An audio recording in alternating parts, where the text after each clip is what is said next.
ಹುನಗುಂದ ಪಟ್ಟಣದ ತಾಲೂಕಾ ಆಡಳಿತ ಕಚೇರಿಯಲ್ಲಿ ಜನವರಿ 1, 2025 ಬುಧವಾರ ಮುಂಜಾನೆ 10 ಗಂಟೆಗೆ ಅಮರಶಿಲ್ಪಿ ಜಕಣಾಚಾರ್ಯರ ಸಂಸ್ಮರಣಾ ದಿನಾಚರಣೆ ತಹಸೀಲ್ದಾರ ನಿಂಗಪ್ಪ ಬಿರಾದಾರ ಅಧ್ಯಕ್ಷತೆಯಲ್ಲಿ ಜರುಗಿತು.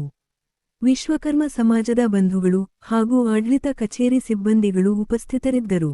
ಮಾಜಿ ಪ್ರಧಾನಿ ಮನಮೋಹನ ಸಿಂಹ ಅವರ ನಿಧನದ ಶೋಕಾಚರಣೆ ಇದ್ದ ಕಾರಣ ಜಕಣಾಚಾರ್ಯರ ಭಾವಚಿತ್ರಕ್ಕೆ ಪುಷ್ಪ ಸಮರ್ಪಿಸಿ ಸರಳವಾಗಿ ಆಚರಿಸಲಾಯಿತು.